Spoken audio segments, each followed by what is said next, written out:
WBNE. Howdy, yokes. Before we get started, we want to let you know that this episode of Bacon and Eggs is brought to you by our patrons. We want to build this thing to be as big as it can be, and we want to make more podcasts for you. And actually, the WBNE network has like a bunch of new podcasts very soon. But we can't do it alone. If you enjoyed this episode and want more Bacon and Eggs or more WBNE, head over to our Patreon page at patreon.com/baconandeggs. Check out all the great reward tiers we have over there, including our $10 tier, which gets you access to the bonus show, which is the Hash Browns, but you also get unedited episodes of Bacon and Eggs, so no more fortnights. And you get to hear all the little like weird awkward silences and pauses, and a lot of people really like that. And you can hear all the great behind-the-scenes moments that go into making an episode. We could really use your help to make this podcast and this network the best it can possibly be, so thank you so much for donating, and thank you even more for listening. Howdy, yokes, and welcome back to Bacon and Eggs! I'm Tyler Carlin. And I'm Casey Winters. And today we're delivering a baby! Or maybe we're just learning to be a sorcerer. So study your spells. And save the kingdom. Because today we're bringing you... Willow!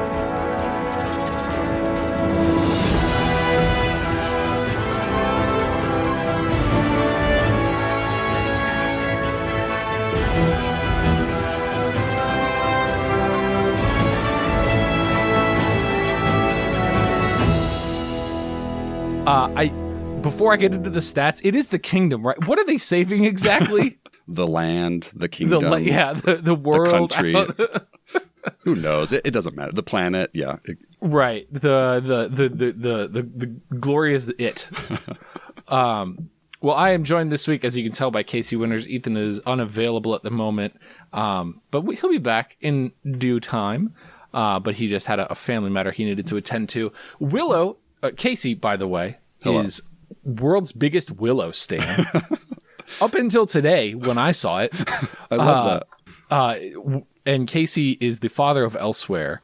If you have not listened to his podcast, Hello from Elsewhere, I honestly wouldn't even mind you pausing this and then going and downloading every episode of Hello from Elsewhere, just to give yourself something to do. Maybe if you want to fall asleep at night, or if you have a long drive coming up, you just want to make sure you've got that packed away, ready to go when you need it. Casey's great. Thank you. I'm so excited Casey's here. I'm so excited to be here. So excited. Willow was directed by Ron Howard, which doesn't surprise me at all after I finished watching it. It came out May 28th, 1988, which was 11,910 days ago. It had a $35 million budget, made $137.6 million worldwide, which is great money for what it was. Got a 51% critic rating and a 79% audience rating on Rotten Tomatoes and a 47 on Metacritic. Casey, do you have a negative review for me? I do. Or do positive? Who does the positive? I don't remember. I don't know. I think Ethan does the negative review. Think so. Do you have a negative review? Yeah, who's this from? Let's see. That is from... It's from the Ether. Gene Siskel. Oh, Siskel of Siskel and Ebert said, "There isn't a single major character in the film who is engaging." Cold. I don't agree. It's cold-hearted. That is cold-hearted. I have a review from Sheila Benson from the Los Angeles Times, which I really should have found something in England because that's my forte. That's your thing. Yeah. But honestly, there's nothing on this front page from across the pond. So Sheila Benson from LA says, "If it evaporates from memory with the airness of a bubble bath, at least it leaves a friendly glow and a sense of a magical world lovingly evoked." Which I think describes exactly how I felt for this film. Yeah, that's beautiful. Like, it's not too heavy. It's not taking itself too seriously, but it does have a friendly glow. Yeah. It does.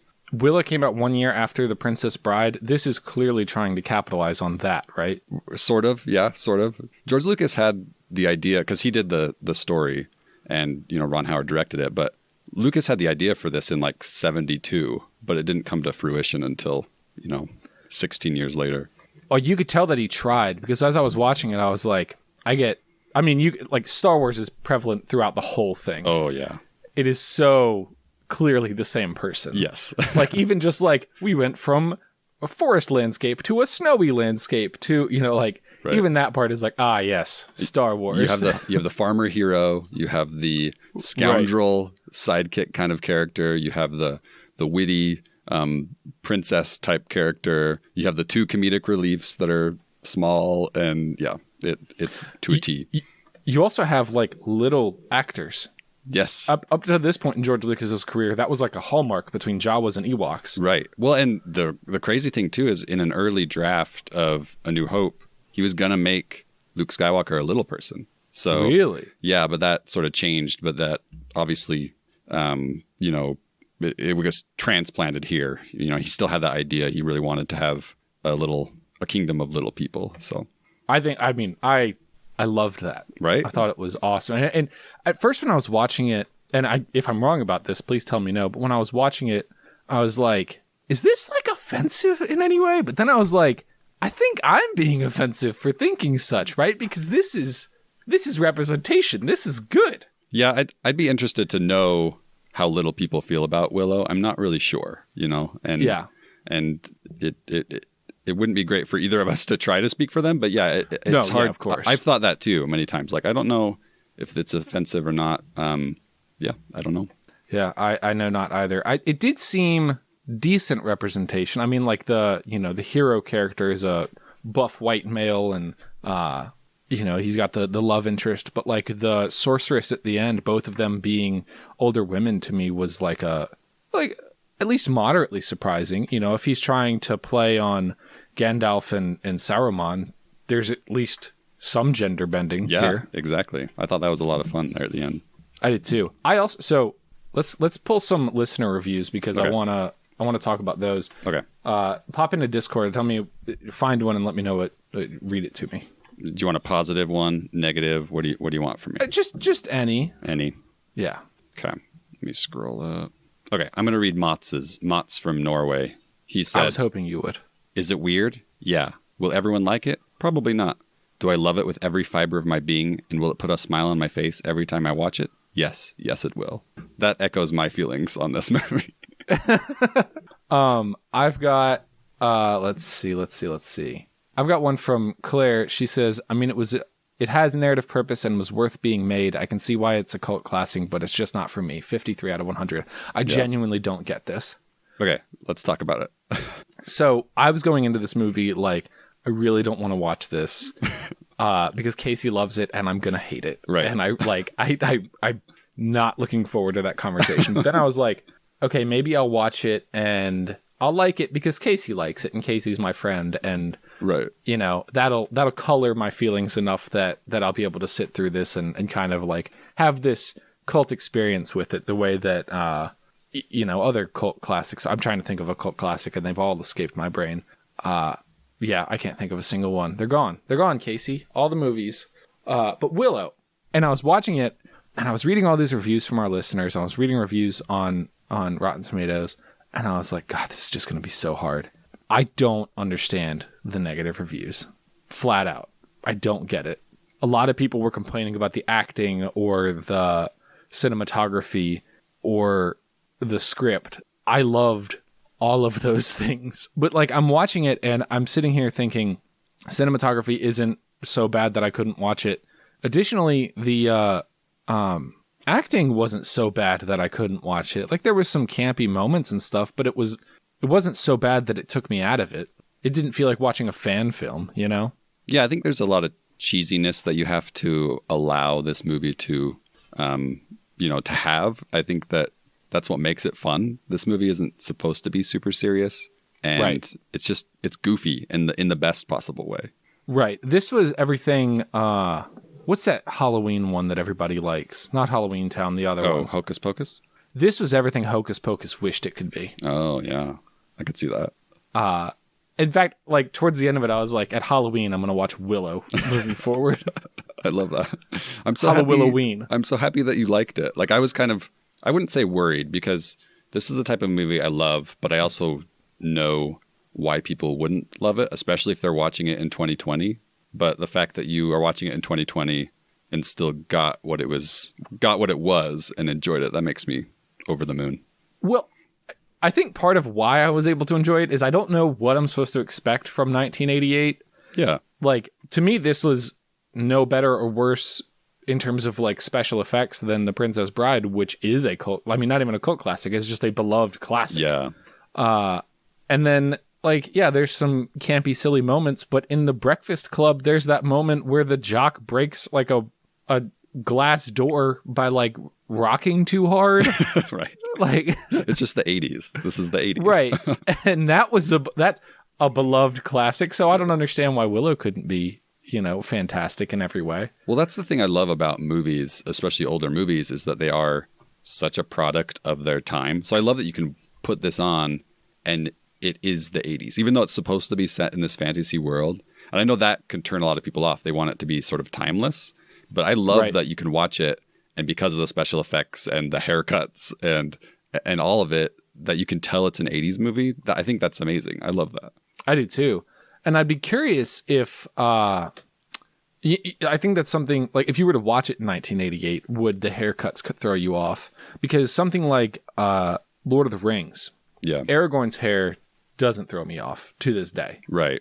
But how do you, like, if you're Ron Howard and George Lucas in 1988, how do you like determine what the timeless haircut's supposed to look like? Right. It's the same thing in Star Wars. Everything looks very 70s, especially A New Hope. Everyone's got these big sideburns or mustaches, and it's very 70s, and I love that. Yeah. I love Star Wars. If I could, like, no way. Me too. It's fantastic. It's the best. Yeah, Star Wars is great. Right. Well, and this came out. So yeah, this came out in 88. Return of the Jedi had been, done for 5 years. For all intents and purposes, Star Wars was over. Indiana Jones was almost done with. The Last Crusade came out in 89. So George Lucas was like looking for the next series. He was looking for something to sort of continue that fun adventure, slightly silly romp that he likes to make. Right. And this was going to be it. This was what he wanted to be next. And it really wasn't. It didn't do super well. Critics kind of panned it. And people didn't really love it that much. It kind of gained some legs later when the kids that saw it then kind of got a little bit older. But yeah, I don't know. It's just so much fun. And I kind of like that it's its own thing, that it's not really well known and not a lot of people have seen it. And that makes it kind of extra fun. I also love that there is this parallel with Star Wars. One, that this looks exactly like Return of the Jedi. Yeah. Like shot for shot. Right. But two, that like Willow, directed by Ron Howard. Like Ron Howard also did Rogue One. Solo. Yeah. Sorry. Yeah. You're correct. And now there's that connection, right? So I don't know. Well, yeah, it goes back even farther than that. So George Lucas made American Graffiti, which starred Ron Howard. And that's, I think, when they met. Mm-hmm. And then Ron Howard had been directing a movie called Cocoon, which is another kind of cheesy sci-fi fantasy-like kind of thing. And during post-production, he was at ILM. And that's kind of when he and George Lucas got together with this idea that George had been cooking up for a long time to make Willow. And Ron Howard was super excited to do it. I think he and George really got along pretty well, which is, I mean, it makes sense why they would bring him on for Solo. Yeah. Ron Howard has a pretty long history with Lucasfilm. So right. I really like Ron Howard. I'm looking at his sort of history here. I've seen a lot of Ron Howard movies, more than I would have thought. He makes a lot of just really pleasing movies. I think people have called him safe. I don't think that's a bad thing necessarily. No, I don't think it is either. I think he's definitely a little bit more middle of the road than like a Rian Johnson. But who was safe in 2008 was Jon Favreau. And now he's the Mandalorian guy. He's the MCU guy. Like he's the guy, yeah. Playing it safe, there is a time where, I mean, you get to work on Star Wars. You get to make How the Grinch Stole Christmas. You get to make Willow. You get to make Apollo 13. You get to do the Da Vinci Code movies, which like maybe for you and me and our audience who are more interested in, like family friendly and young adult type stuff isn't super exciting. But my mom read the Da Vinci Code cover to cover without setting it down. Yeah. And then it spread to everyone she knew. I'm pretty sure that's everyone's mom. I think that's a mom thing. Have you read it? I have not read the Da Vinci Code. I've seen the movie. I read Angels and Demons. I don't know why I didn't read Da Vinci Code, but I think in the fiction that comes first, though, right? But I think it came second publishing wise. Yes, I think, right? The Da Vinci Code, I think, was written first. Okay. My problem with Da Vinci Code is when my mom was reading it. Obviously, I was like a child, but it's a hardback book, and it was so big, and I don't like big hardback books. I like if you listen to Bacon and Eggs, you know this, but I like a paperback. Yeah. Like a mass market, in my back pocket paperback. Right. And that was my big problem. And that's like been what's holding me back from reading it, despite the fact that I'm certain I could buy it now or just get like an ebook version. Right. Yeah. Well, back to Jon Favreau. Would The Mandalorian exist, or would the child in The Mandalorian exist without Willow? I think that's the big question. Oh, you're equating Alora, the baby, with Willow and the child in The Mandalorian. I mean, because Jon Favreau and Dave Filoni have both gone on record. Like, they were huge George Lucas fans. They knew what he was up to in the 80s. I'm sure that there was some sort of connection. I mean, there's a lot of influence in The Mandalorian. I don't know that they've ever said that Willow was an influence. I think saying that tongue in cheek, but I think there could be. I think anything George Lucas touches influences it. Yeah. Like, George Lucas, people, especially our age, are like not huge Lucas fans. Like, we're the ones who pushed him to sell Star Wars. Right. But like, if you read about Lucas and if you watch things he's done other than Star Wars, although those were fantastic, like he's so smart. He's so good and he's so groundbreaking and he has such a style to him. I think if you are Jon Favreau and Dave Filoni, which, like, I don't know if this was true in season 1, but in season 2, George Lucas was on set and in the writer's room every day. Was he on there every day? I know he visited. Well, I don't know about every day, but he was there. Yeah, his presence was there in some fashion, for sure. Which I feel like through the sequel trilogy and through maybe season 1 even, it was like, let's not call George. Let's give them space and give him space, and then it all came back. Well, I do know he visited Ron Howard on the set of Solo, but of course they were friends, like we mentioned, so that makes sense. Right. I think George even helped him direct one of the scenes on the day he was there, and Ron Howard was a giddy old man. Ron Howard is great, and now Ron Howard's daughter is I think the best Star Wars director living right now. I really do. I loved her episodes for sure. Yeah, she's fantastic. If she's the future of Star Wars, I'm not upset at all. Right. Her and Deborah Chow, like, bring it on. Yeah. So tell me about your history with Willow. How did you even first see this? Was it something you came to at adulthood, or was it like a childhood thing? Or Willow's technically the first movie I saw in theaters. I was 8 or 9 months old, so obviously I don't remember it. Right. But I related really well to Laura Dan and the baby, for sure, in the movie. Right. No, so I actually have it with me. I brought it to show you. My mom had a journal for me, right? A baby journal. Mm-hmm. And she liked to write in it in first person, as if I, the baby, was writing in the journal, right? Oh, that's sweet.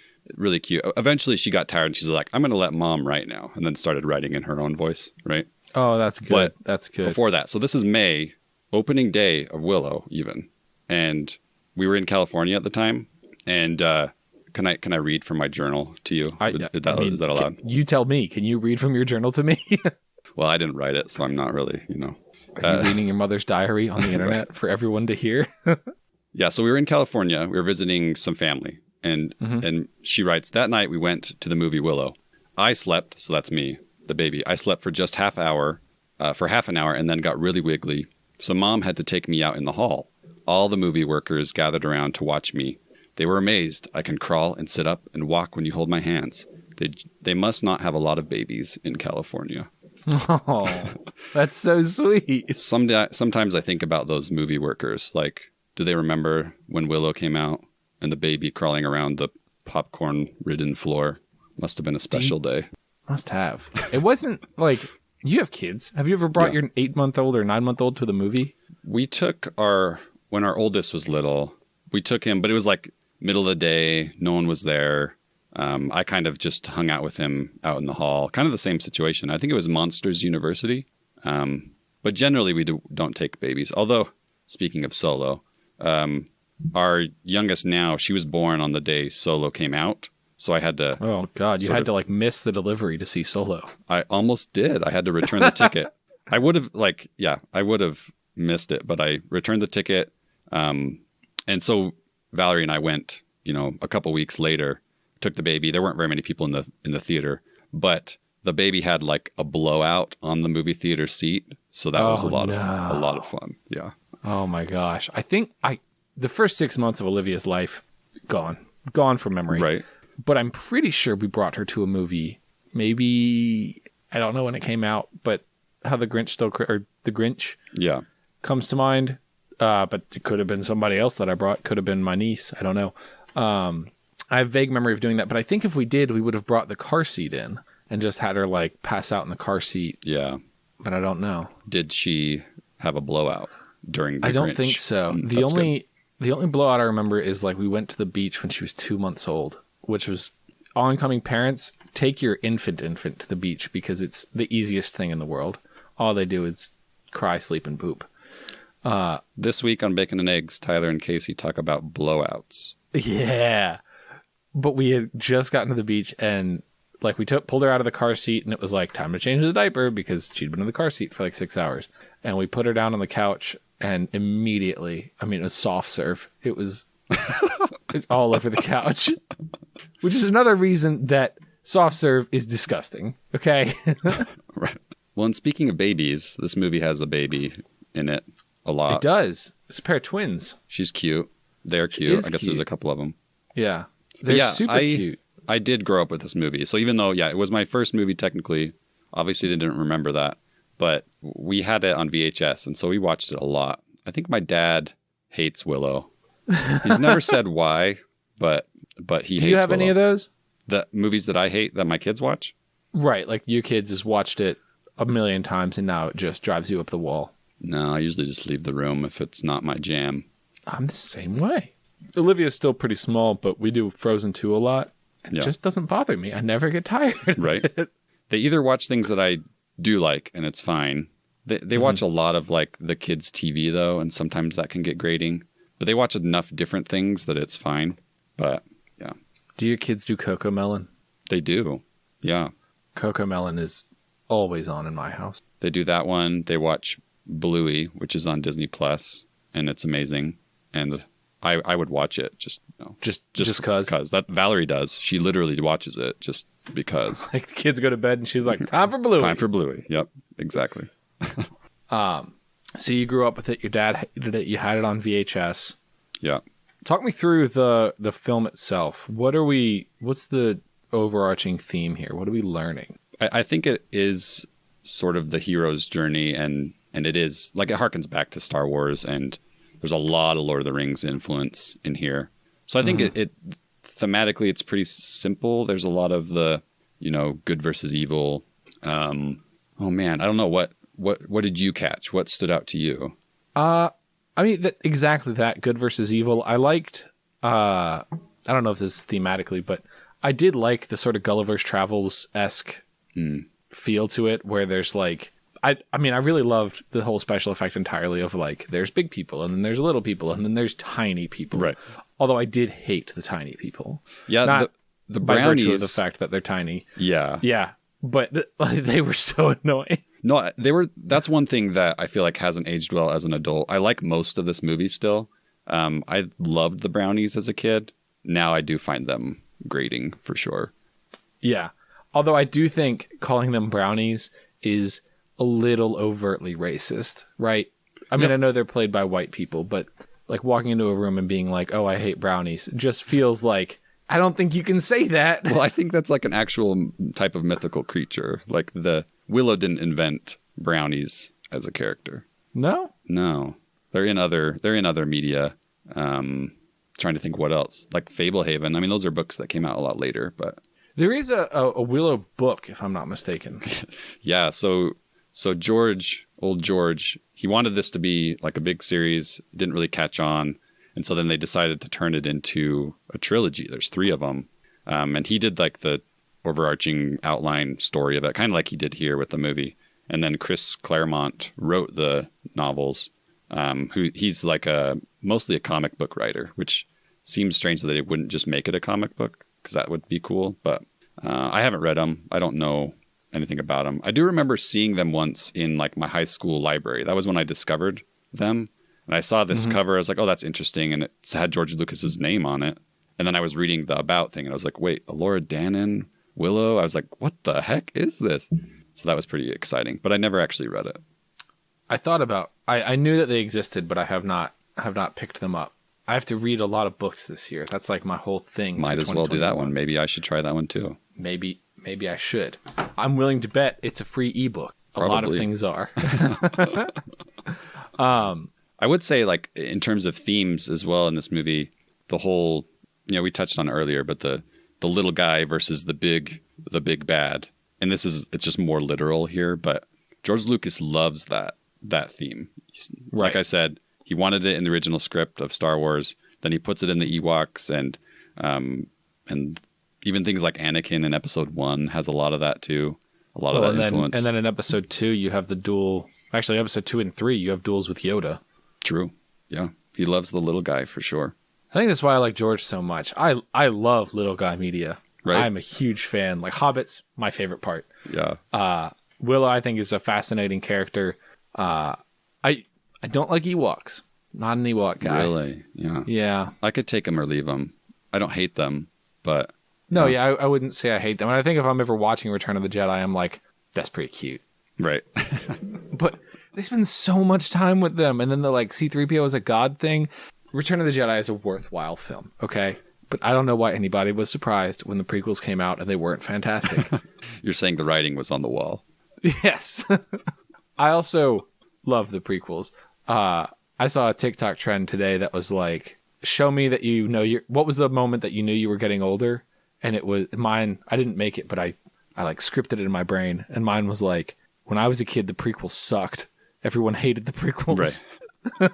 And now everybody loves them. Now they're the only thing. Everyone loves the prequels. Everybody, yeah. How dare you watch original trilogy or the sequel trilogy? Right. Although you are a sequel trilogy apologist. I love the sequel trilogy. Yeah, I really do. I think I've cooled a little bit on Rise of Skywalker, which hurts me a little bit. I don't hate it or anything, but The Last Jedi is possibly my favorite Star Wars period. So I love the sequel trilogy. Last Jedi is very possibly my favorite Star Wars. Yeah. I love people like every time somebody puts an argument up like this is stupid or it doesn't make sense, and then I rewatch the series, I'm like, nope, Last Jedi is perfect. It fits everything. People be like, I don't know how Leia floated through space like that. It's like, well, in Episode 3, Grievous and Anakin and Palpatine and Obi-Wan all did that, so that's in canon, Plus, I don't get that. Like, Star Wars has always, each subsequent movie has had new Force powers and new uses of the Force. Like, now we're upset about that by the time of Last Jedi. Like, right. At the time of Return of the Jedi, we'd never seen Force lightning. Were people freaking out about that? Like, were they mad? Yeah. Right. And then, what's the other? Oh, Canto Bight. That's the one people have an issue with. And that was, for me, a little bit like, yeah, I don't love the Canto Bight thing. But the more I think about it, Star Wars, half of its name is wars. Half of the name. Yeah. 50% of the letters are wars. You have to have a battle that you lose. You have to have the heroes make a bad decision. And I don't feel like we get enough of that in episodes 1 through 7.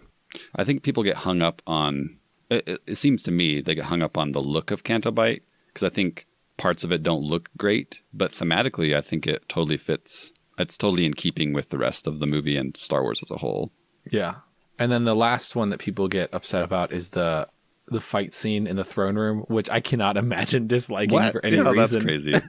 That's ridiculous. But people will be like, well, the choreography is so bad. It's like, well, one, we've already established these people are not expert swordsmen because they haven't spent their entire lives studying.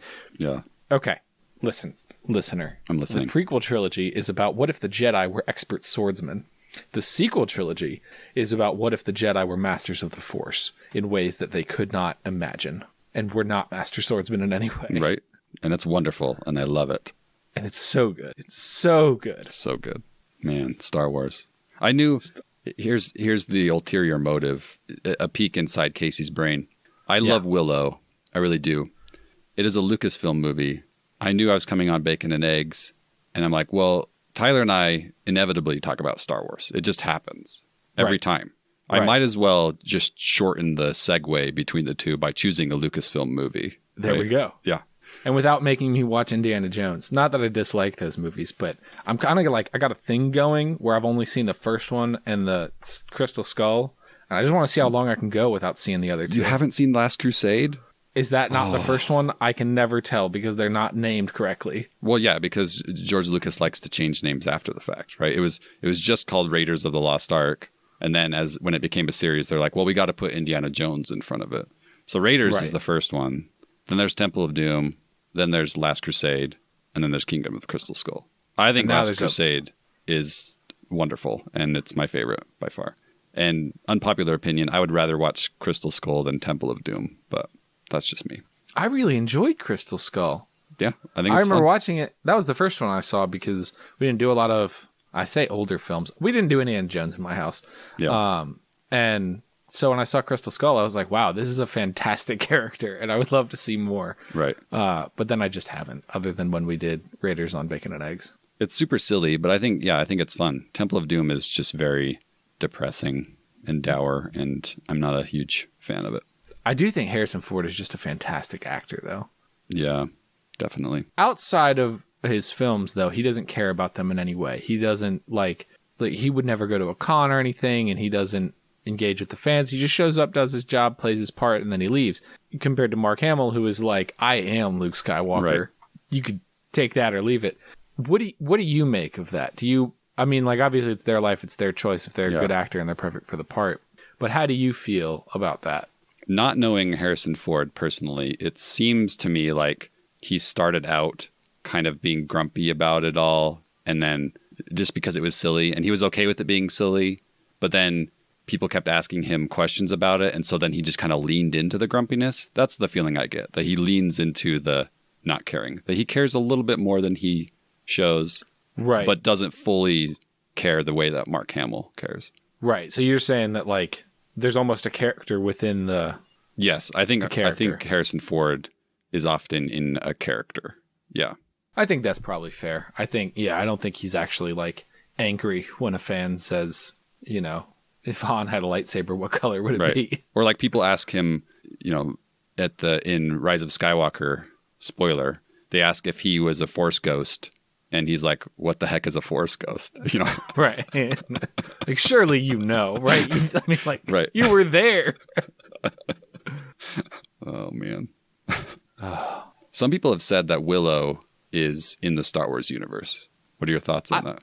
Yeah, I would believe that. I think that the more we expand Star Wars, especially with Mando, the more the Force is... Like, this is my overarching theory with Star Wars, is that like the lens that we've had of Jedi and Sith is so inherently flawed of how this world actually exists. Like that these two religions are just that. They are two religions, and how they handle the Force. And if there's a planet where they treat the Force differently and they use it to, channel into magic to create Force lightning or channel it through wands in the way that it's done in Willow, I don't think that's too far of a stretch. Yeah. Well, and that's something that I loved about the Disney era of Star Wars is them opening that up, like you said. Like even in Rogue One, they go to Jeddah, which is this city that there's all kinds of religions of the Force. So it's not a Jedi and Sith thing. And right. I wish we got more of that. But yeah, I totally agree. I think Willow could be in the Star Wars universe. The high, what do they call him? The High Alduin, the wizard at the beginning. The way he's talking about magic is a total Obi-Wan-ism of the Force, I don't remember exactly what he says, but... Would you have won the contest? Which finger was it what you were supposed to choose? Oh, I don't know. Because I've known since I was a child that the answer was my own finger. Oh, I knew. You knew?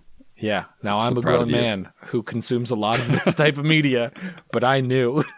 I love that. So you are a sorcerer. I am a sorcerer. You know what's so funny is when I play games where you get to like choose a role or a character, I almost always go for the little guy. Like in D&D, I play a halfling. And like if I roll a new character, it's almost always like a gnome or a halfling.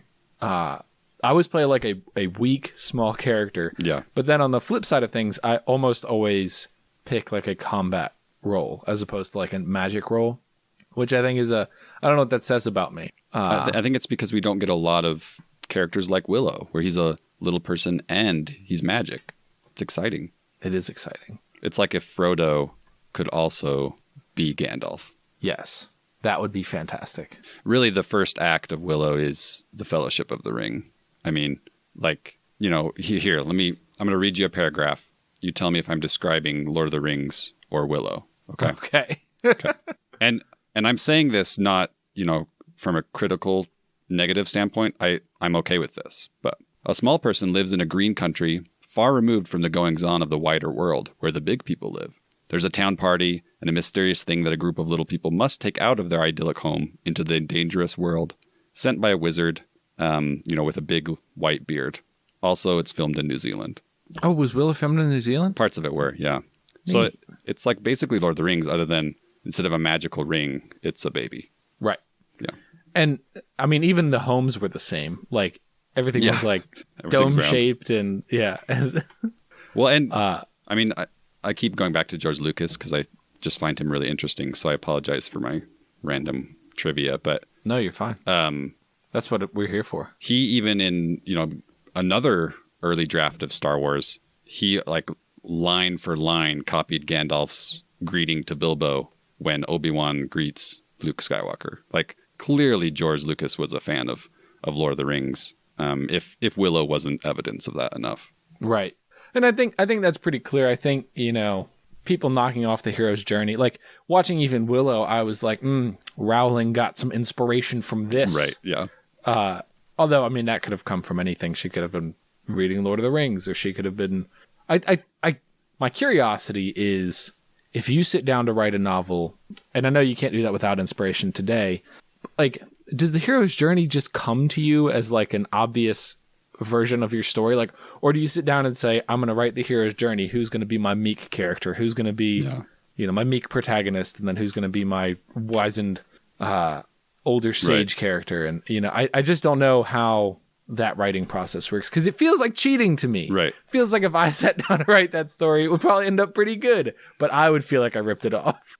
Right. Well, I think that I don't know about J.K. Rowling. I know for, it's definitely most likely that Tolkien was really aware of hero's journey stories.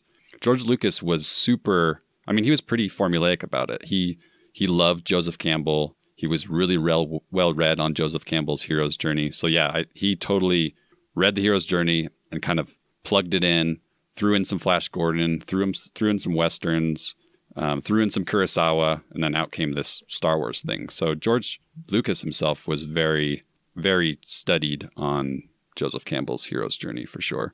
I didn't know that there was like a source. Who's Joseph Campbell? So Joseph Campbell is like a mythologist. He once said about George Lucas like that he was his best student because of his work with Star Wars, and how much he had taken what Joseph Campbell had written. Basically, he looked at all these old mythologies, old stories, and found all these commonalities, these common themes and wrote about how they're so similar and have all these certain aspects. So like you have the young hero, he goes through a stage where he rejects the heroic quest, and then he decides to go on this heroic quest, and then he has a descent into darkness. There's all these steps of the actual hero's journey. I don't know that Campbell was ever like prescriptive, like that all stories have to have this. I think it was more about looking into the past and all these stories that did have this. So I think some writers could take it too far and be like, yeah, the story has to have all these beats. Especially now where we have so many stories that follow that formula. I don't think that it's a necessary thing, but I do think that there's something innately comforting about the hero's journey, which is kind of what what Campbell was trying to get at. It is comforting. It's such a good story. Right. So you were saying you don't think Rowling was aware that she was doing it? You think I'm guessing she did. I just don't know enough of her process. But I mean, based on how much mythology she threw in there, how much Tolkien she threw in there, even some Star Wars, I think she would have to have some Campbell influence. That's the thing I don't believe is that she read Tolkien. I don't know why I don't believe this, but like just given her backstory that she was like writing Philosopher's Stone on napkins at a coffee shop or whatever it was. I guess, I mean, books are inexpensive, so there's no reason why she couldn't have read it. It just doesn't seem like where she was at that stage in her life that like, I'm going to read high fantasy would have made sense. Now, of course, I don't know what her life was prior to getting to that point. I'm pretty sure she majored in literature, I think. I could be wrong there. I'm pretty sure she had an English background. That I did not know. That's news to me. Someone will correct me. I can't remember all of Rowling's backstory, but I'm pretty sure she would have known a lot. I've pretty of that well stuff. closed that biography on my end. Yeah. I'm not really interested in finding that out, but I'm sure someone knows. Yeah. Well, if that's the case, then that obviously makes more sense. But the reason I thought that is because Philosopher's Stone is a flawed book. Like, even modern editions have like typos in them. Yeah. So I just I don't know. I wasn't sure. Yeah. Well, I mean, that's the funny thing about writers. A lot of them, I think more writers than you think aren't great spellers and aren't great grammarians. I think that story comes before the technical side of things. Just being a book editor and having to edit a lot of writers' stuff, that seemed to be the case. You were a book editor? Yeah. So right out of college for 2 years, I was a book editor. Oh my gosh. Yeah. How many bad books did you read? How many good books did you read? So here's the funny thing. So I worked at a very small publishing company. And when I got the job there, I was like, I didn't care. I just wanted to edit books. I didn't care what kind of books. But they had them separated by like genre and department. So the only one that they had like opening at the time was cookbooks. So technically I was a cookbook editor, which is funny because I'm not really a cook. But and that was fine because we got to like proofread, books would go through like a check system through all the departments. So I would proofread fiction or nonfiction and stuff all the time. So even though I wasn't the head copy editor of a fiction book, I read plenty of it while I was there. And it seemed like a lot of those writers, like I said, they weren't as interested in the technical, grammatical side of things. So, have you ever typed out a novel? I handwrote a novel. Yeah. And I threw it away promptly because it wasn't great, but I wanted to be able to say that I'd done it and that I had a draft. You threw it away? Yeah, I know. I probably shouldn't have, but it seems like such a valuable, like, even if it's just like a personal thing, it seems like such like a, I get to hold this and touch this. It's still a dream. I mean, I majored in creative writing. It's still a big dream of mine. I haven't really written a lot lately. I'd like to get back in the saddle, so to speak, sometime, but I think what I've learned talking to authors is, because I somehow have ended up talking to, I would say, more than one author recently. Yeah. I'm not like, the king of writing or anything, but what I've learned is the mountain that you think writing a novel is much more manageable than you think it is what I've gathered, is that like, if you just put words on a page, there's a chance you'll put a good story together. Yeah. I think I don't want to discredit the work that authors do. I think authors are the most impressive artists in the world. Right. I genuinely believe the ability to write 50,000 words in a row and have a cohesive story come from that is more impressive than filming Avengers Endgame with $300 million. Right. Like, I think that, like, the fact that one person invented all of these characters and all of these storylines and put them all together into a setting that I can imagine with my mind. Right. It's one person acting not only as director, but as the actor, as obviously the screenwriter, so to speak, the sound designer, the production designer, the costume designer, all of the above. And it's impressive. Like, if you just sit there and watch all the credits from a movie, one person was all of that. And I mean, I don't mean to discredit editors and proofreaders and things like that, but it's still a much, much smaller group of people than what goes into a lot of other art. Yeah, definitely. That's what I've been fascinated by lately, is just like the concept of books as a whole. How did you majored in creative writing? Casey, inspire me. Tell me to write a novel. You should write a novel. I'll edit it for you and proofread it for you. So you just got to put pen to paper. That makes me so nervous. No, it shouldn't. If I write it with my hands, how do you... Yeah. Question. Yeah. If I write it with my hands, how do I know I wrote 50,000 words?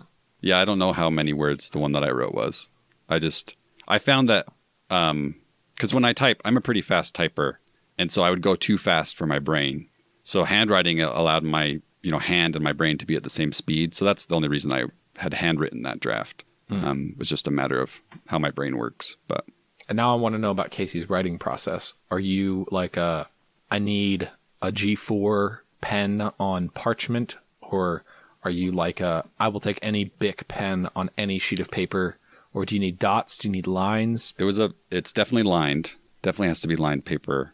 and it was a Pilot pen, but it could just be in any spiral-bound notebook. So I hate writing. I love brainstorming, and I love editing, but that middle part, the actual pen to paper or letter to screen, I hate that part. It's the worst to me. I'm always so afraid of that part. Yeah. I listen to books about it because I didn't major in creative writing. I majored in philosophy, so I can make sure my story's airtight. Although I don't think I could. So I listen to books about like creative writing because I do. It is such a bucket list item to have a hardback copy of a book that I wrote that is in also the homes of 10 other people. Right. You know. Outlining. Do you believe in outlining the full story, or do you feel like it's more of a write the story as it comes to you and then go back and make edits where it falls apart? Or what's the... I know there's no prescriptive process, that like every writer does it differently. Right, yeah, because there's always this endless debate of which is better, the outliners, or they call them the pantsters, by the seat of your pants. I'm definitely an outliner. Right. If anyone's listened to Hello from Elsewhere, they know I love outlines because that's all I talk about is outlines. So I love structure and planning it all out, and I need that. It makes me feel comfortable and safe. I'm not improvisational in any way, and so I can't just write. And I wish I could. I think it's a good exercise. But which would you be? Which would you be? So that. I think what I would end up doing is writing by the seat of my pants. But in the ethereal, I think I would be like, the outline is obviously the better way to go. I think even if I like wrote a successful novel by the seat of my pants, if I was like interviewed on, Book Watch, is that a thing? Sure, yeah. Uh-huh. They would be like, well, what's your process? And I'll be like, well, the way I do it is so wrong. This book would be so much better if I planned it out beforehand.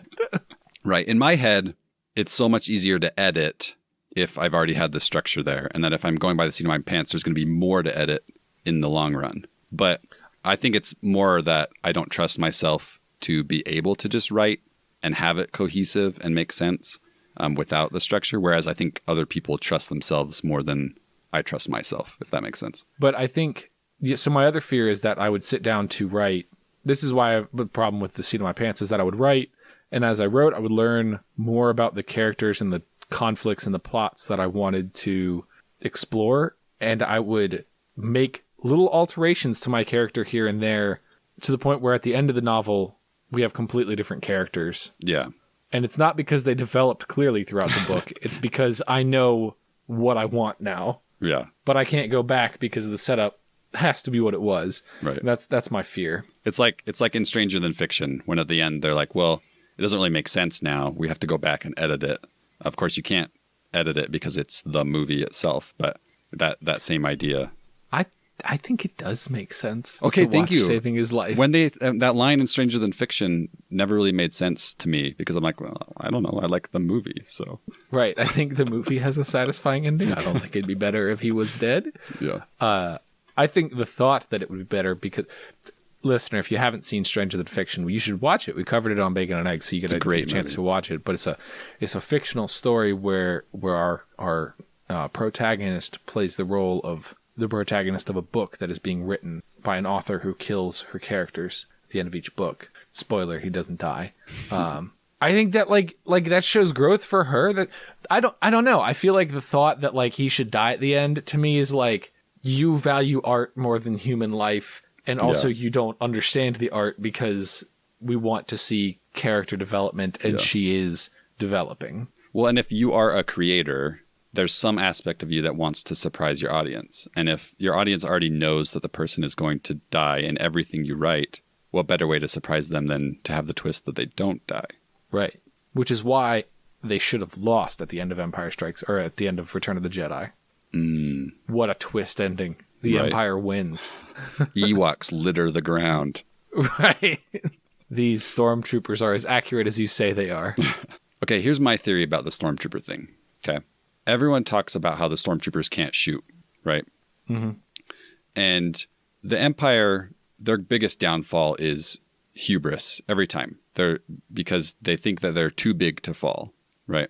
Right. So the Empire, of course, would put their worst shots in the Death Star. everyone's theories about stormtroopers being bad shots mostly comes from the stormtroopers in the Death Star, because there's so many of them and they can't shoot the few rebels that are running through the Death Star. But that's just because the Empire put their worst sharpshooters there, because they don't feel like they're going to need sharpshooters inside the Death Star. Their best ones are elsewhere in the galaxy. That's a good theory. I also like the theory that we can see the laser bolts and they seem to be moving pretty slow, which could be part of the reason why they're so inaccurate. Yeah. Or it could be that they're firing lasers, and if you are not locked on when you pull the trigger, you miss. Makes sense. Which is hard to do. I'm not a gun guy, but I have either. fired them in my life. Same. Yeah. It's been a while, but yeah. Yeah, I don't know that I will again, but I have in the past. Yeah, same. I probably wouldn't wear a helmet doing it, though, either, if I were to. Yeah, that would make me a terrible shot. I mean, I was a bad shot before, but it would make me a really bad shot then. I want to know what you loved about Willow, because you said you loved it. I want to know what pleased you. What really pleased me was all of the George Lucas. Like, one of the big complaints about it was the cinematography, which I do not understand that complaint even a little bit. He had these great wide shots where there was either these beautiful natural settings, or they were like moving paint. Like, it wasn't a green screen; it was like a moving they had matte paintings. So they did a lot of matte paintings in this. Yeah. And they were like dynamic, and I thought they were beautiful and well done, and I really, really liked that. I loved, is it Val Kilmer? You see the Batman here? Yeah, Mad Mardigan. Mad Mardigan, I think that's a fantastic name. Right? All the names are so fun. Although some of them sound like bad to say, like Daikini, that sounds like a bad word. Burglecut also sounds like a bad word. Yeah. But I thought Val Kilmer was fantastic as the sort of like handsome hero type character. He's like the love child of Aragorn and Han Solo. Yeah. No, that's Val Kilmer here is Darren Criss if he played this role. They look identical. When he even showed up on screen, I was like, he was not born yet when this came out. Right. If Darren Criss bulked up, that's Val Kilmer in Willow. But I really liked his character. I thought, he was fun and silly, and they put him in these ridiculous outfits. And he has this like growth where you see him meet like his fellow bounty hunter, soldier, or whatever. And he's like, you fight for no one. And then later on, Val Kilmer's like, I fight for Willow. Right. And I loved his sword choreography. That was so, I think you want to talk about the sequels being inspired by, old Lucas, his backhand sword use. Yeah. Because that's like the big critique of Star Wars is why would you ever use reverse grip with a sword? Because Mad Mardigan did it. That's why. Because Mad Mardigan did it. That's the nod right there. One thing I didn't love was the love story for Mad Mardigan. I didn't feel like she owed him anything and had any reason to turn. Yeah. I think I agree with you. I will say I think Sorsha was my first crush as a child. I'm pretty sure. I can totally see why. Yeah. Yeah. She's cool, but I agree that the love story, yeah. It's kind of what you expect from this era of movies. Yeah. It's very, we keep going back to Star Wars, but it is very Han and Leia with the sort of banter and they're fighting and then, oh, wait, no, they're in love. I did feel like Han and Leia, I didn't feel like it was a stretch that between films they would have gotten closer. Yeah. Mm-hmm. I love in Willow, I feel like there's a lot of really funny lines. I just find them so funny. Like, there's a peck here with an acorn pointed at me. Genius. Perfect line. The usage of the word peck at all, I thought was fantastic. Yeah. I thought like we're inventing this sort of slur. Yeah. And everybody delivered that line so well. Yeah. My favorite line in the whole movie is when Mad Mardigan says, Willow, this is war, not agriculture. Great line. Oh, that's fantastic. A good one. Speaking of the love story, when Mad Mardigan is sort of out of his love spell and he says, I don't love her. She kicked me in the face. Yeah. Perfect line. Perfect line. So there's good. When Mad Mardigan falls out of the sled and then the next shot of him is like this giant cylinder snowball. Like, I don't know how you can watch that and not be having fun. At least giggle, yeah. It's so much fun. He's a giant column of snow rolling down the mountain. It's so good. So here's the thing about me. One of my favorite things in movies is just like ridiculous background dialogue that you have to like listen carefully to. Mm-hmm. This movie is a masterclass in just random silly background dialogue. Yes. Like when they're in the Nelwyn village and you hear someone in the background, who's to blame for this? So good. Or the Darth Vader lookalike guy, the guy with the skull mask. The whole movie is him screaming background dialogue, generally about the child. Find the child! Find the baby! I have the child! It's so good. I loved that costume, by the way. It's so cool. It's cool. Very, very cool. I couldn't tell if it's like a human skull or like an ape or maybe some sort of troll. It could be a troll. We have trolls in this movie. We do have trolls. I think a troll works for me. I liked that it was functional too. That like Mads Mardigan hits him in the face and it like cracks. Yeah. But it was still like a blow that he got to survive. I thought that was cool. Did you find the trolls scary? Because I still am scared by them. I don't know if I like looked away at their introduction or if what I saw as their introduction really was where like all of a sudden it pans to a shot of Willow on like a bridge and then there's just like two monkeys. Is that that's really the first that's the first shot, yeah. Okay, yeah, that was not fantastic. No, they didn't scare me so much. I didn't know. I thought they were the dogs at first, and then of course they had like ape faces. You're not scared by the fact that Willow jabs one with the wand, it falls to the ground, tentacles rise up out of the troll body and like rip away the troll's skin, and then it's just like a fleshy orb that has these two protuberances coming out, and then he kicks the fleshy orb into the swamp water, and then it turns into a dragon. You know, I had a feeling you might bring that up. Yeah. That part was a little gross. But it happens more than once. Not with the Hydra dragon, but when the Ezekiel or Raziel or whatever turns into the crow. Oh, yeah, the same sort of molting happens.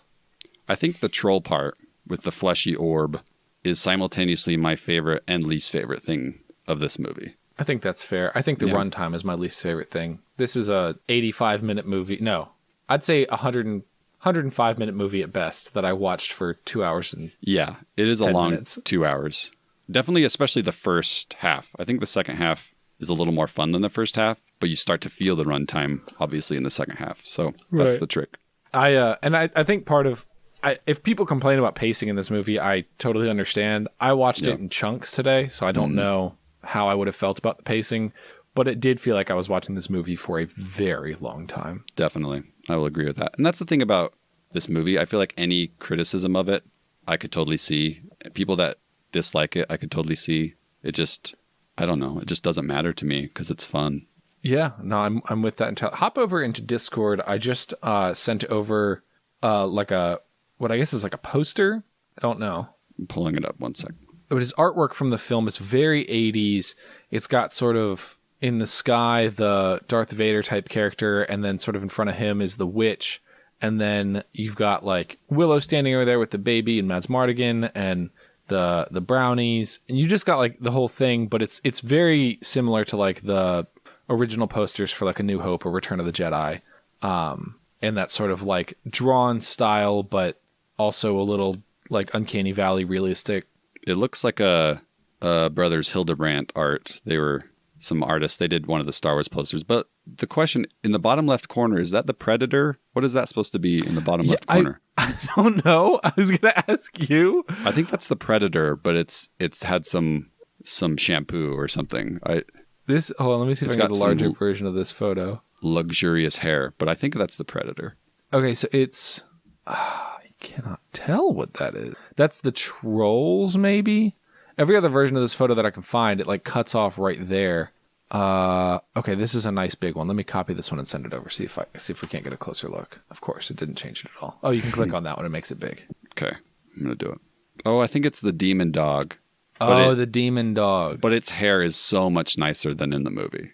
Yeah. Like I was right about the shampoo thing. Here's what I want to talk about with this, because we were talking about novels and things. I will pick up any book that has a cover that looks like this. Oh, for sure. Immediately and be like, I want to read this one. And I think I expect from that book Lord of the Rings level fantasy, and I shouldn't because it is Willow level fantasy. I love ridiculous book covers. It's one of my favorite things. Yeah. So people say not to judge a book by a cover, but I do. Oh, I do too. Yeah. That's like the whole point. Yeah, it's supposed to catch your attention. But I also feel like a common criticism of this is that like it feels so 80s or it feels so such and such. I've never I've seen things like this obviously with like Return of the Jedi and things like that and Princess Bride, but I think I just named every movie like this. Like it doesn't seem to me like there were 10 movies a year coming out that looked just like this and this was run of the mill like romantic comedies in the 20 teens. Yeah. You know, like this still feels special to me. Yeah. Oh yeah, I mean there's a few fantasy at this level in the 80s that didn't do super well. I think fantasy was trying really hard in the 80s and just people weren't picking it up. Like there's a Tom Cruise movie called Legend, but that one's not as fun as this. There's Lady Hawk. There's Lady Hawk, which, okay, talk about a movie. I've never seen Lady Hawk. Think, I would argue if you're that's ever back on Bacon and Eggs, we have to do Lady Hawk. I think it's the most 80s movie ever made because it's like this, but if the score was synthesizer the entire I was time. actually kind of sad that this wasn't. Right? I love the score in this, but a synthesizer would have really pushed the 80s-ness over the edge. Yes. Who is the guy in Lady Hawk? Not Matthew Broderick, I know. Rutger Hauer. Rutger Hauer. What else is he in? Blade Runner? No. Trying to think somebody in a thing. Come on. He looks so fun. He's in Batman Begins. Does he have a big role in Batman Begins? He's the one that says, "Didn't you get the memo?" to Morgan Freeman. He's like that board guy. Oh, yeah. I don't know why I know this guy so immediately. He's your dad. Rutger Hauer's your dad. It's my father. Rutger Hauer is my own father. He was in Merlin, 1998, which I've not seen. What movies hit that nostalgic spot for you? Like, what did you grow up loving that maybe people haven't seen much of? You know, I feel like I get this question a lot. And I don't want to say I put no value in nostalgia because there are definitely things where I'm like, well, I love this because I loved it as a child. Yeah. But like, it is so fewer things than I think other people have, or at least maybe mine. Like Batman and Robin, or Batman plus Robin, the George Clooney one. Yeah. Was my jam. Oh yeah. I love that one. I loved that movie. Emperor's New Groove was huge when I was a kid. Like Attack of the Clones was a big part of my childhood. I guess I was like 10 when that came out, 9 or 10. Which feels like too old for it to be my childhood, as though 10-year-olds are not like what children are. Yeah. Because when you're 10 years old, you feel so much older. Right. You've accomplished something. Yeah. I do think on the flip side of parenting, I think we in our 20s and 30s lose sense of how old and how established a 14, 15, 16, 17-year-old is. Yeah. Like not just feels, but like the amount of life that they've experienced that we don't give credit for. And I'm really scared that I'm going to do that with my children. But I know that even when like, if I talk to somebody and they say, oh, I'm 21 years old, I'm like, oh, you've experienced nothing in this world. You have no perspective whatsoever. But I know also that is not true. I think I'll be okay because I'm 33 and I feel like I haven't. I feel like I'm what people see 16-year-olds as. That's kind of how I identify, meaning I don't feel like an adult, even at 33. So maybe I'll be okay when my kids are teenagers. I don't know. Are you nervous about teenagerdom? Teenage years? Definitely. I work with a lot of teenagers, and yes, I'm definitely a little bit nervous. I work with like 12, 13-year-olds, which is a like barely teenager, even if. Once they get older, I think they're more fun to just chat with. 12, 13, I think is a hard age. It is a rough age. That was when I was in college and I did like summer camps and stuff. 12 and 13-year-olds were my favorite. Yeah. I wasn't super interested in the high schoolers because I mean I was like 19 and 20 at the time and I was essentially a high schooler. Yeah. So I liked probably the level of respect that was given to me from younger kids. Although I'm sure the high schoolers did as well, but it was all in my head. I was a dumb 19 and 20-year-old, but I had life experiences that I don't appreciate from other 20-year-olds. I don't know. Very, very interesting. Yeah. What are you, broadly speaking, what are you nervous about with teenage children? Because I don't know what I'm nervous. Like, I know that when I was a teenager, I like dealt with like serious depression and bullying. Yeah. But like dating was also a big part of my teenage years. And I don't feel like that's going to bother me with my children, but I don't know. Where do you? I'm nervous for the fact, I mean, it's completely selfish and I'll own it. I'm nervous for the fact that they will hate me, you know, like, because it just seems to be a rite of passage that for most people at that age that you dislike your parents. Because I'm still at the stage where even when I mess up, which happens a lot because I'm a human, right? The kids are still like, you're the best dad, you know, just an hour later. Like, you're the best dad in the world. That won't happen when they're teenagers and they think I'm the worst dad. So I'm not excited for that, I think. I know. I remember a time, and it like keeps me up at night now, where my mom would say like, I love you. And for like, I don't know how long it actually went for, but for more than a week, in my brain, it was like months, but it was probably like 2 weeks. I would be like, I know you don't mean that. Oh, and if my child were to say that to me, I don't know how I would respond. Right? Yeah. I would be like, oh God. Listen, child, you don't owe me anything, but I can't help but love you. Right, okay. Yeah. And that is sort of the mentality I try to have with everything. But Olivia's still like, she's actually entering a phase of like, I want to cuddle with you all the time. So yeah. It's very exciting. That's cute. Today, That's actually, she foregoed her morning nap and instead insisted that I sit on the couch with her while she like hugged me and she watched Cocomelon. And there was no other option. We could do nothing else. Oh, I love that. I love, little kids are the best because they just really like you. Yeah. Casey, we were supposed to do it at the top of the show, but we didn't. Yeah. If you were to give a score out of 100 for Willow, what would you give? I think, and completely recognizing that many of these points are probably nostalgia, but I don't care. I'm going to own it. I don't get super nostalgic for a ton of things, but definitely Willow is one of them. I'm going to say 80 out of 100. 80 out of 100. Yep. I will say this without colored by nostalgia. The number that came to mind, I actually have been floating around everywhere from like 60 to 95 of just like, this is great. Everyone should watch this. Right. The number that I think feels right is 77. I like that. We're pretty close then. I love that. We are. We also, it's better than Soul, which is important to note. Whoa. Okay. I don't know how I feel about that, but. Well, I don't think it'll pass it on our big board here. That's okay. I'm just hoping it's not last. That's all that I really care about. Or maybe that's a fun badge of honor if Willow's last. I don't know. I think it only has to beat the Santa Claus, which did not do very well at all. So I will be surprised if it's last.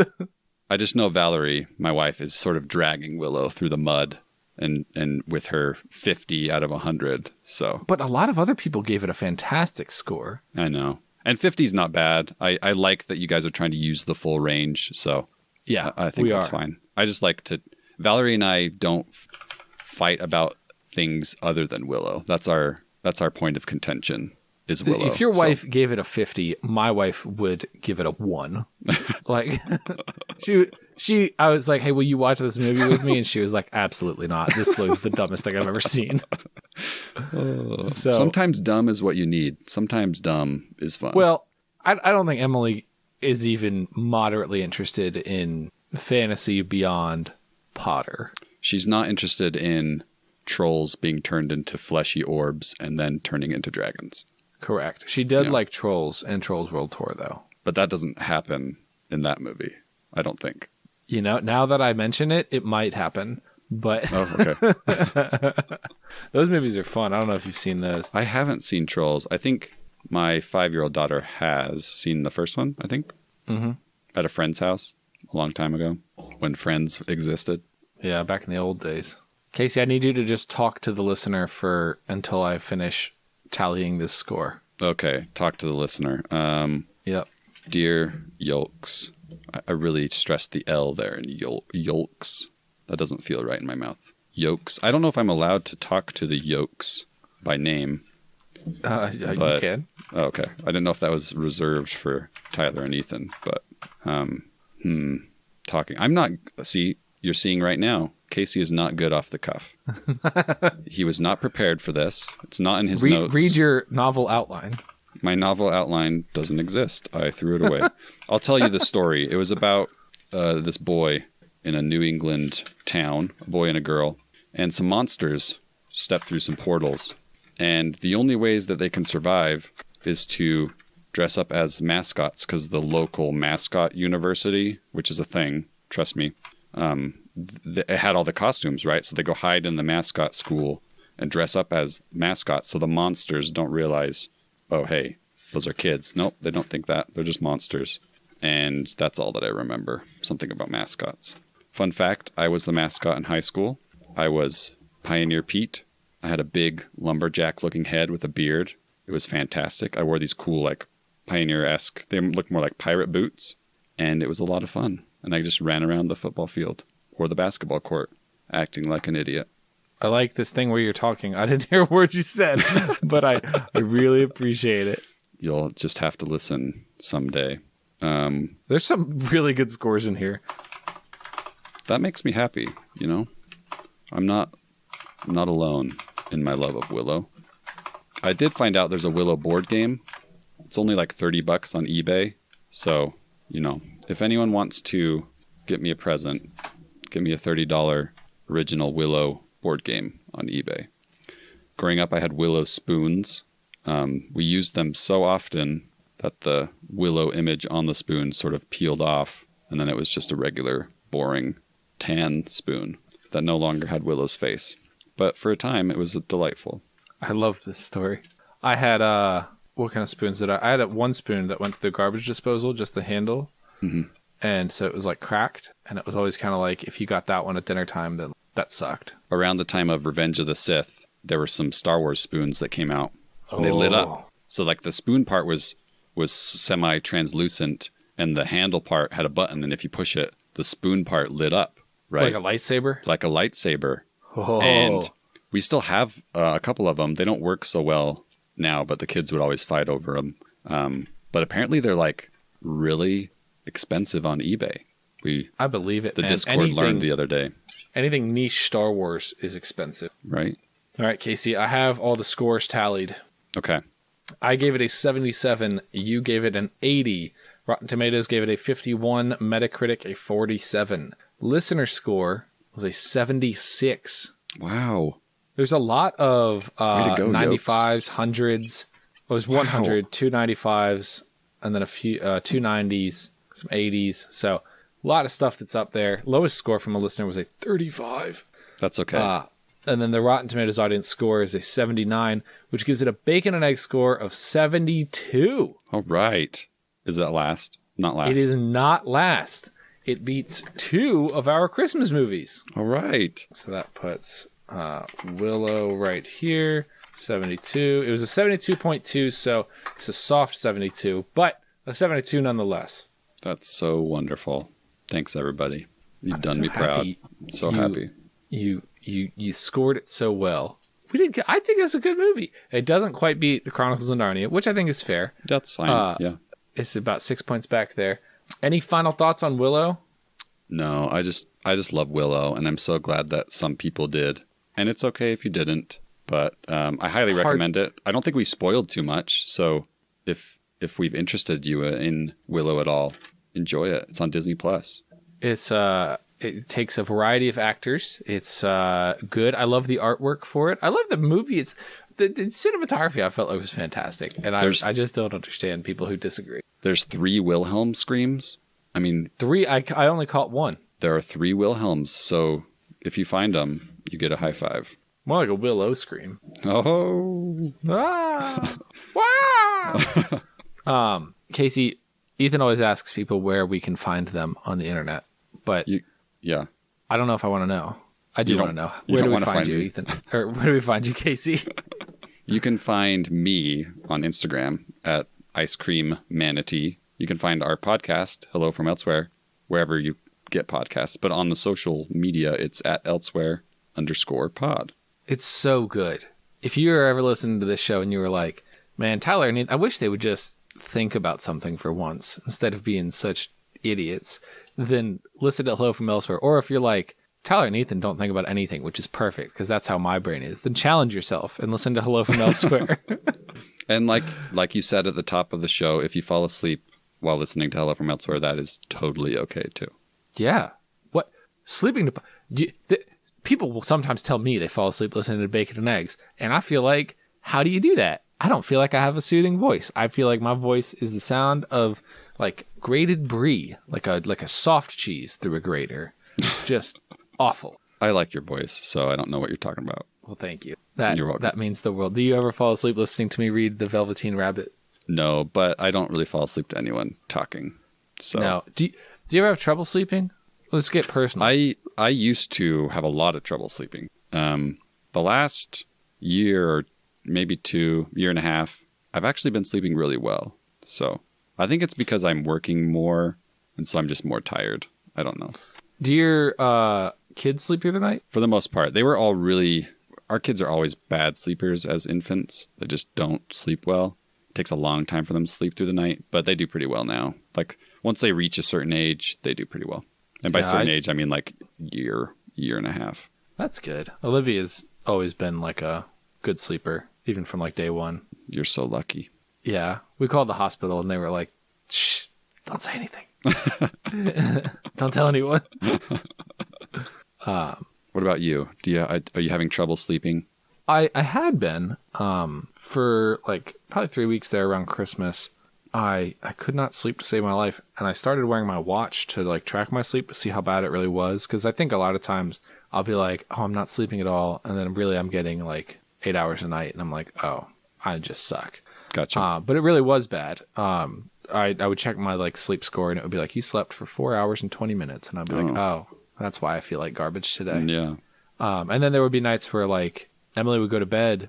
I should put Olivia to bed, and for whatever reason, I couldn't even like get into the bed until like 1 or 2 in the morning.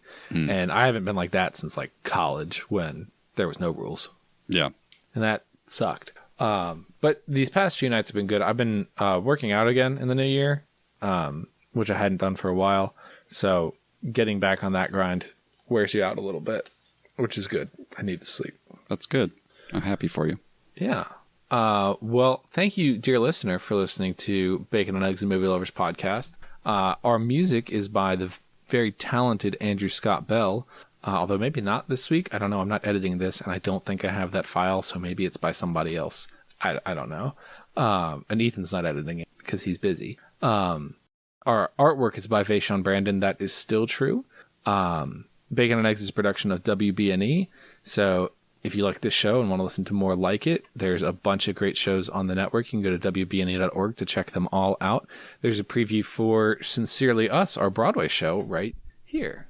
Hi, I'm Eni. And I'm Becca. And we host the casual musical theater podcast, Sincerely Us. We break down all the themes, motifs, and plot lines of your favorite musicals while also having fun and sharing our love for the craft. We cover new shows, old shows, popular shows, and everything in between. Everything from Hamilton all the way back to She Loves Me and beyond. We keep things light, explain in detail, and try to make the topic of musical theater accessible to everyone. So whether you've been into theater your entire life or have just gotten into it after seeing Hamilton, this is the show for you. With new episodes every Wednesday on WBNE.org or wherever you get your podcasts. And now on Spotify.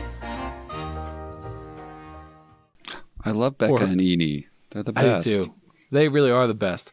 I always talk about their Ratatouille episode, but I think this week they're doing another Ratatouille episode. What? Oh my. So listen to that. I believe with Jordan from we're tying it all together. I think I'm going to get the whole network here in the next like 2 sentences. So listen to Sincerely Us because Jordan's on it this week, and Jordan is the host of Late to the Party, where she's the dungeon master. But you can also listen to Casey on his podcast, Hello from Elsewhere, which he does with his wife Valerie, who will be hosting Bacon and Eggs next week with Mary Clay of That's What I'm Talking About. I'm so excited for that. So excited. And I'm here, and I was on Bagels when it was still around. I also interviewed you on Hello from Elsewhere, so... Yes, just that's a the fun rounds. episode. It's a we very talk about fun Ready episode. Player One, and I think a lot I have of Star a new. Wars too. I'm talking about Star Wars. I think I have a new. I don't know if it's my favorite piece of fiction of all time, But the book that I think about more than anything else, other than Ready Player One, which I don't think about much now. I mean, not that I don't think about it as much now. The book that's been on my mind since I finished it is Ender's Game. Oh, yeah. But I have a hard time saying that publicly because I know that Orson Scott Card is like overtly a bad person. Yeah, that's a hard one too. So that was my favorite book as a teenager. I read that book at least once a year. Used it for every book report that I could. I loved that book, but I haven't read it for a very long time. I think I will. So in the book challenge that I'm doing with the hosts of Sincerely Us, which everybody can join, of course, but it's really between us, but everyone can join. Right. The trophy is for one of you. Yes. Yeah. We only get so many rereads throughout the year. Like 75% of books have to be new. But I think I will burn a reread on Ender's Game. I think that like if I can set myself up so that I have a vacation or something and I can just bomb through it in 48 hours, that would be like such a satisfying 48 hours for me. Absolutely. And it's a good one to do a reread on because I have no interest in the sequels. So it still keeps my reread space open. Whereas if I were to do like Potter, there goes 7 books. For sure. Of like a potential 14 throughout the year. Or 12. Somewhere in that range. Although who knows, maybe I'll reread Potter anyway. Because it's Potter. It's so easy to... If there's one thing I've learned from picking up like every book that catches my eye, it is that those books really are fantastic. Right? They really are so good. Agreed. Maybe you could read them this time and look for the Willow influence, because it's got to be there. It's got to be. Mad Mardigan would make a great character name. Oh, yeah. For like a ghost or something. Oh, that's the Mad Mardigan. I love that. So listen to WB&E. We have a bunch of really good shows coming on soon. We have 3 that we're onboarding within the next month or so. There have been some personal challenges that have come up that may push that back a little bit, but hopefully as soon as possible. So new shows on the horizon. Casey, anything else I need to say? Any other way that I wrap this show that I can't think of? I don't know, but just thanks for having me on. This was so much fun.